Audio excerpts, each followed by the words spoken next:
630 WMAL.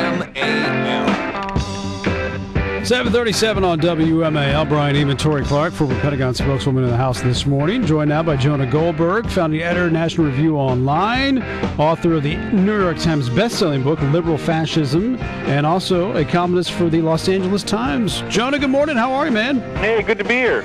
It's good to have you. The Republicans are starting to have a problem, or perhaps you think they're not having a problem. People keep saying no running for the presidency. Donald Trump said no, which I know that you're very, very happy that he did say no.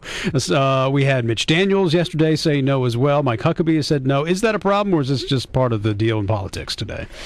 Well, I mean, I think in many cases it's sort of a case-by-case basis. I never thought Donald Trump was actually going to run. Mm-hmm. I think he's basically an ego with weird hair and was just looking for a way to up his profile. But the Daniels news is truly a big surprise to pretty much everybody. A lot of people thought that when Haley Barbour got out, that was a sign that Daniels was going to get in because there was a lot of talk about how they had an arrangement that they wouldn't run against each other. Right.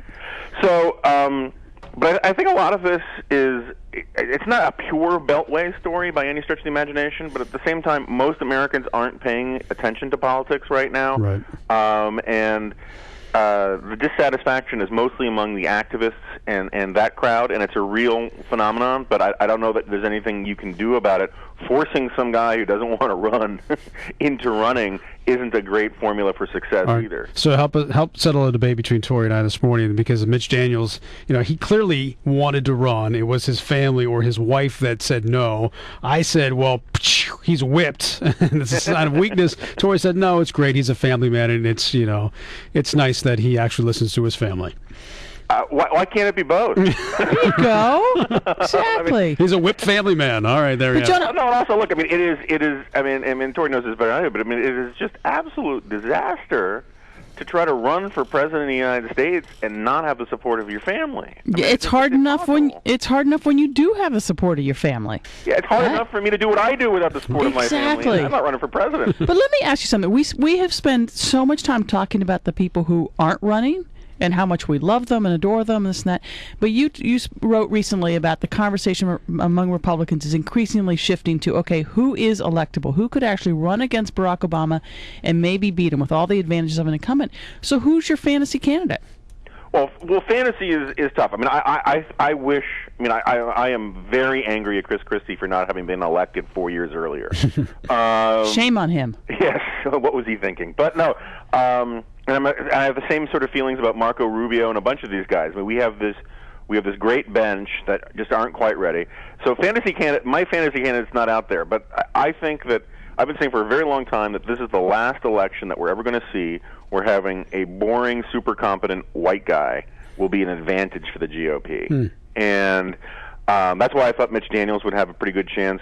I think Tim Pawlenty, even though he does not get me personally all that excited, will have a pretty good chance. I think what you want is somebody, and I think Mitt Romney could do better than people think.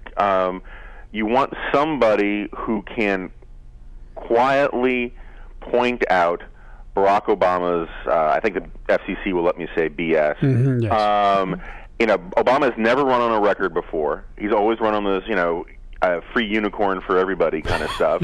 And having someone up there who can quietly not let him get away with this stuff is what you want. You don't want somebody who's such a bomb thrower that Obama can seem like the reasonable guy up there. You have to have someone who can point out that even though he sounds reasonable and he sounds cool and collected and no drama Obama, he's in fact got a bad record, who says a lot of things that aren't true. So of the declared candidates on the Republican side, does anybody fill that niche?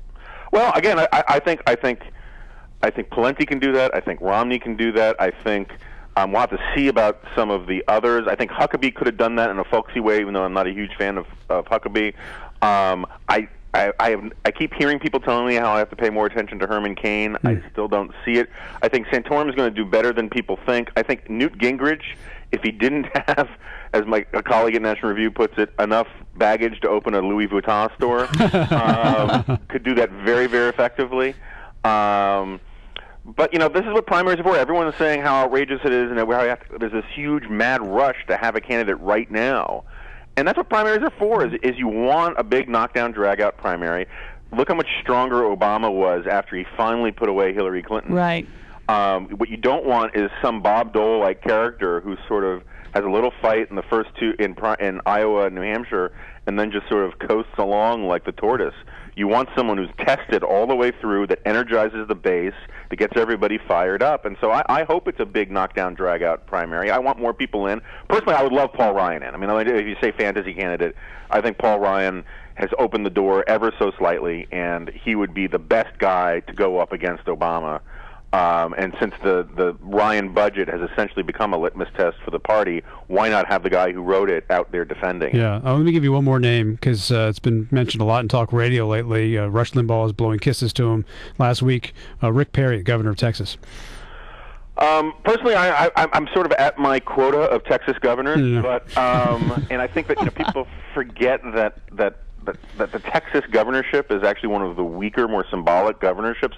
At the same time, the Texas story is probably the best economic story of the last few years, and that is a very powerful thing to bring to a debate with Obama. And Rick Perry is certainly a charming, good-looking, guy. He's sort of Mitt Romney in cowboy boots. Yeah, he shoots coyotes when he goes jogging. Excellent. Okay, now I jog when I shoot coyotes. Yeah. That's sort of the same thing. Here's a name people aren't talking about, and I'm old enough to have worked for Bush 41. And in December of '92, if you had told me another person with the name Bush would get elected in the next 30 years, I would have said you're nuts. And his son goes and gets elected 8 years later. Jeb Bush. Yeah, I think Jeb is and was one of the most talented politicians in American public life. There are a lot of people who think, all due respect to your former boss, that the wrong Governor Bush was elected, because Jeb was really just an amazing governor of Florida, who left with these soaring popularity ratings, was bilingual, is just such an impressive guy.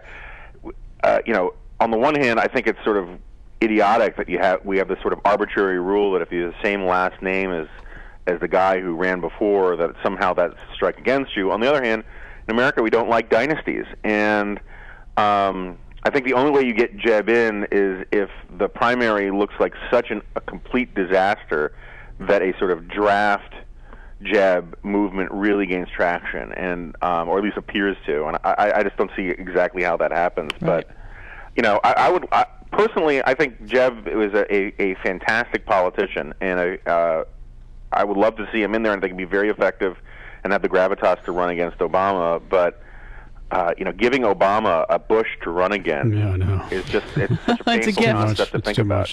All right, Jonah, great to have you on the show. Thanks, man. Thank Talk to you you. soon. Hey, great